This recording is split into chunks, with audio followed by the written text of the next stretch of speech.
Hello, everyone. Welcome to our very first episode here in the heart of New York City at Cornell Tech. We're going to discuss multiple topics such as one-year degree, master's programs, lifestyle in New York City, and we're going to host multiple people with different backgrounds and different programs and talk about their journey so far. Thank you for tuning in. We have today Anirvan from India. Welcome, Anirvan. Thank you so much, and it's an honor to be a part of this new mega event. Absolutely. First ever. And we're going to keep it simple, short, Absolutely. 10 to 15 minutes. Just talk about multiple things. Yeah. Thank you for being here. First, we're going to start with if you can tell me a little bit about yourself, your background, and what you've done before coming here. Yeah, so my name is Anirvan. I'm from India. I'm an engineer by education, but I never pursued engineering professionally. Nice. So, because of an internship at a non-banking financial company, I got into finance. So, immediately after graduation, I joined JP Morgan in their corporate and investment banking division. I was working as an equity research analyst. Essentially, my job was to tell, through our publications and research, tell extremely wealthy institutional investors whether to buy, hold, or sell certain stocks. So that was the first 2.5, 3 years of my career. And then I switched to VC because I liked investments. And at the same time, I want to remain at the confluence of technology and business. So I worked with one of the longest standing VCs based out of India. Then after that, I joined a startup that was aligned with my thesis at the VC fund. I worked there as a strategy operator, founder's office role, did everything which was related to problem solving on business side of things. And then I'm here, Cornell Tech. That's awesome. Beautiful background. It's very common actually to have people who have done engineering and then they've never touched it. We have a couple of people on this campus that have done that. Since you mentioned Cornell Tech, tell me, why did you decide to pursue a one-year program? Why did you choose Cornell Tech? Did you consider other colleges as well? So I have almost 8 years of experience, work experience. Cornell Tech, three primary reasons why I was interested in Cornell Tech. It's a one-year program, so you get to go to the industry sooner as compared to a lot of other programs. Second is the curriculum. It's tailored towards candidates who are interested in pursuing a career in technology or in tech companies.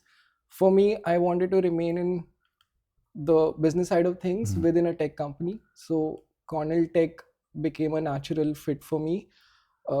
I really enjoyed the product studio, honestly, because you were put in teams of people with absolutely different backgrounds. Some people had engineering background, some were developers, there's a data scientist in my team. So when you work with people from different backgrounds, you get a very diverse perspective.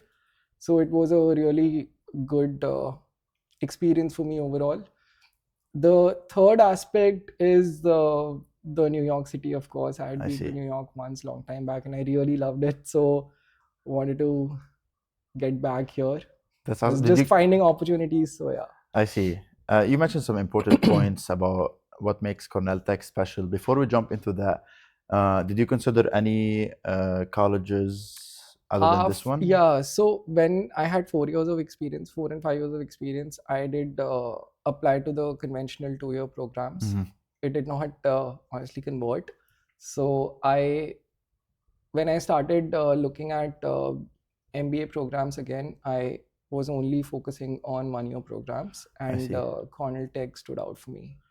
That's awesome. Yeah, I feel I have the similar reasons on why I would want to choose Cornell Tech over other places too.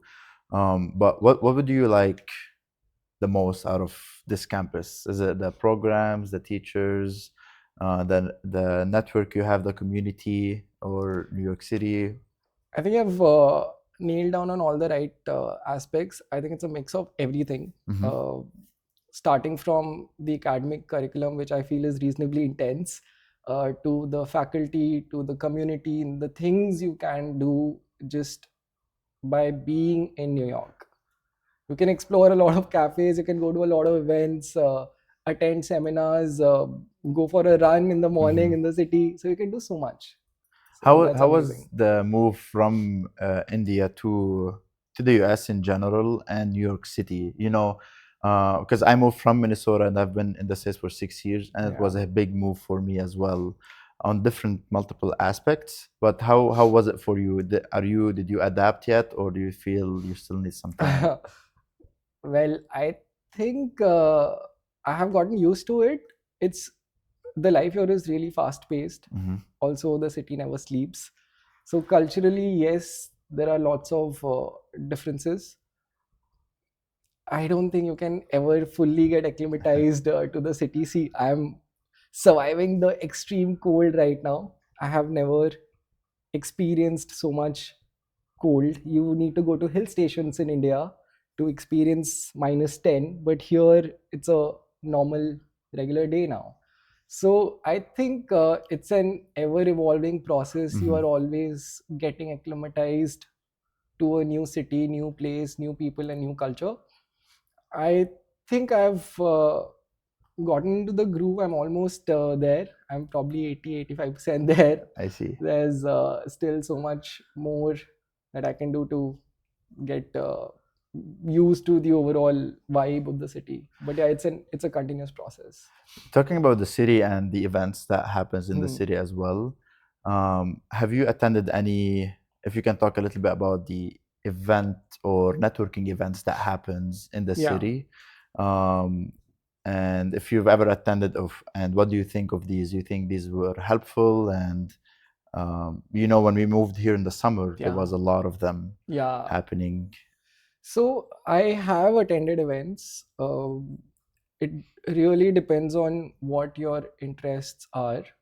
I attended early stage startup founders, operators, and VC events. I have attended five, six of them. Uh, is it helpful or not? I think it's really helpful again because you get to know the perspectives of different people you meet there. You realize what their journeys have been and how they have thrived in this environment. Hmm.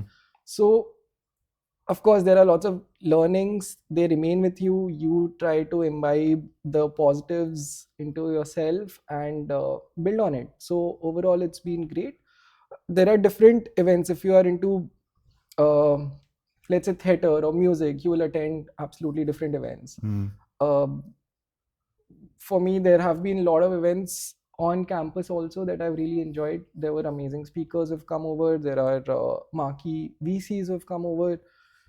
So yeah, overall it's been really great from a learning perspective. I see. But one of the reasons I ask is because you are in one of the most unique programs, which is the Bigger Adventure. Yeah, yeah.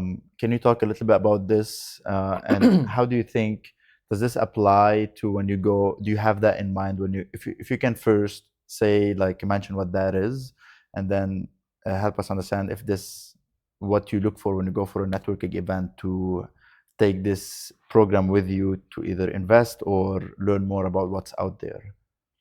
Right.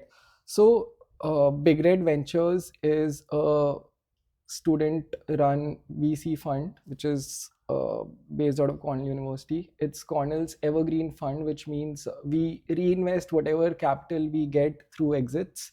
We are not looking for profits as such. Now, there's a fund's thesis. There are certain kinds of deals that we'll be doing with certain check size, check amounts. And we are not focusing only on entrepreneurs from the Cornell community. So that is one thing. As a fund manager at BRV, there are three or four really important tasks or aspects that all of us, all the fund managers, are supposed to do.